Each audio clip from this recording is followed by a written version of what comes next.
उत्तराखंड का जिक्र वैदिक काल से ही होता आ रहा है, इसलिए आज भी उत्तराखंड में रामायण महाभारत काल की सैकड़ों विधाएं मौजूद हैं और कई विधाएं विलुप्त होने की कगार पर हैं। लेकिन कुछ लोगों के प्रयासों और दृढ़ निश्चय से कई विधाओं के विकास के लिए काम किया है, साथ ही सालों पुरानी सांस्कृतिक विरासत को जीवित रखने का काम भी किया है। एक ऐसे ही लोक सांस्कृतिक रम्माण है, तो चलिए आपको बताते हैं आखिर क्या है रम्माण उत्सव। रम्माण, जिसे रामायण से जुड़े प्रसंगों के कारण रम्माण उत्सव कहते हैं। रामायण को स्थानीय गढ़वाली भाषा में रम्माण बोला जाता है। राम से जुड़े प्रसंगों के कारण इसे लोक शैली में प्रस्तुतिकरण, लोक नाट्य, स्वांग, देव यात्रा, परंपरागत पूजा अनुष्ठान, भूमियाल देवता की वार्षिक पूजा, गांव के देवताओं की वार्षिक भेंट के आयोजन इस दिन उत्सव में होते हैं। चमोली जिले के सरुड़ गांव में हर साल अप्रैल में आयोजित होने वाला एक उत्सव है। इस गांव के अलावा ये डुंगरी, बरोसी, सेलंग गांव में भी रम्माण उत्सव का आयोजन किया जाता है, जिसमें सरुड़ गांव का रम्माण ज्यादा लोकप्रिय होता है। इसका आयोजन सरुड़ डुंगरा की पंचायत करती है। रम्माण मेला कभी 11 दिन तो कभी 13 दिन तक भी मनाया जाता है।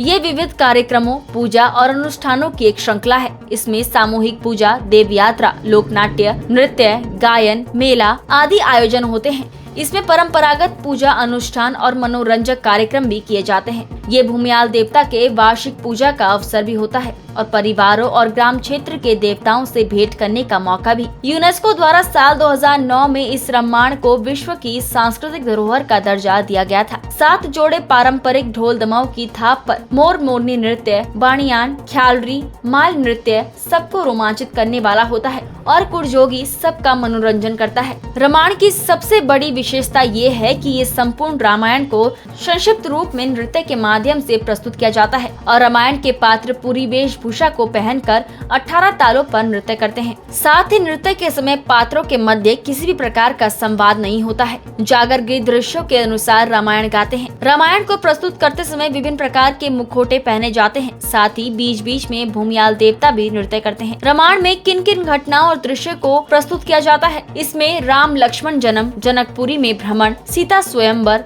वन गमन, स्वर्ण मृग वध, सीता हरण, हनुमान मिलन, लंका दहन और राज तिलक का प्रस्तुति दी जाती है।